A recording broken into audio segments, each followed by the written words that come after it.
Hi, my name is Alan Reinhart. I am the lead announcer for the National Hot Rod Association, or the voice of NHRA.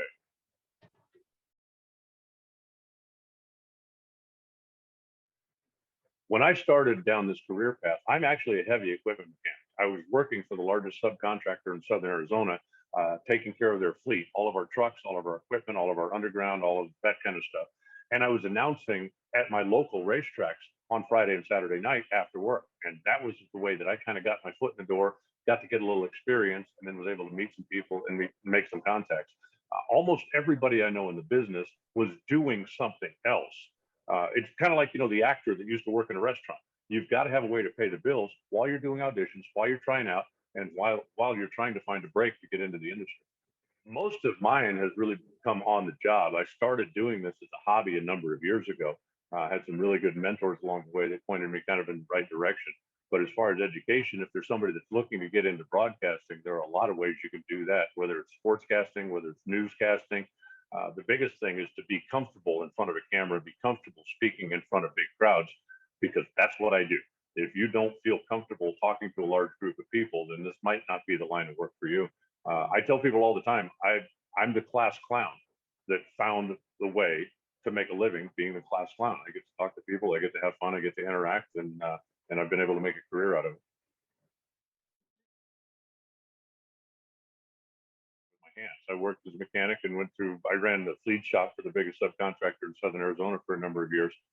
And at the time, I was announcing kind of as a sideline, those little Saturday night tracks out here and that kind of thing, and met some people and made some contacts. But it was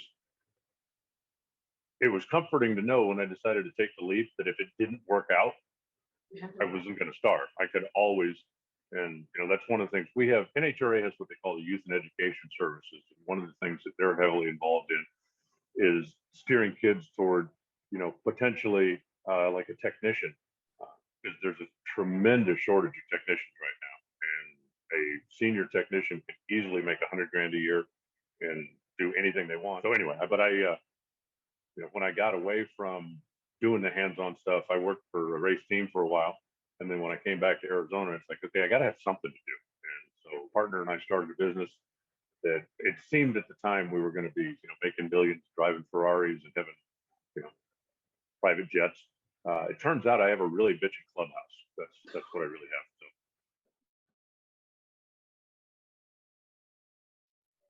it really depends on how good you are and how far you go. It's like anything else. A professional football player might make the league minimum, or he might make $16 million a year.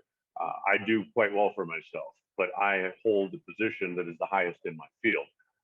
And like anything else, as you get more experience, you're going to be able to move up. But if you are good enough and if you are dedicated enough, look at sports in general.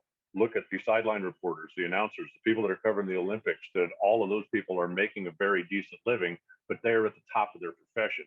And there are also steps along the way. The guy that announces the high school game, the guy that announces the college game, isn't going to make quite that much money, but it can also be a very nice sideline if you've got another career and you're just looking to supplement your income, and you like to get free tickets to the sporting events. There's something to be said for that too. One of the great things about my career is the travel. Because again, think of it like the Monday Night Football team. You have to go to wherever the Monday Night Football game is that weekend. I travel all over the country. I literally have traveled all over the world. I've done events in Europe. I've done events in the Mideast. And being able to see the country, being able to travel, being able to experience new things and meet new people is certainly a very big perk of my job. And I love doing it. I've set foot in all 50 of the United States. And without this job, I don't know that I would have been in 10 of them.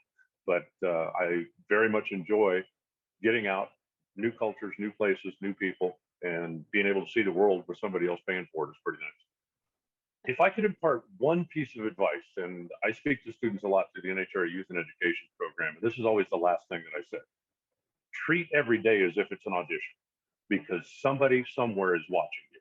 And if you're going to do good things, word's going to get around. If you do bad things, word is also going to get around. And the other thing, find something that you truly love to do, and then figure out a way to get paid for it. Because whatever it is that you love, somebody out there is making a very nice living. My job is to talk about drag racing.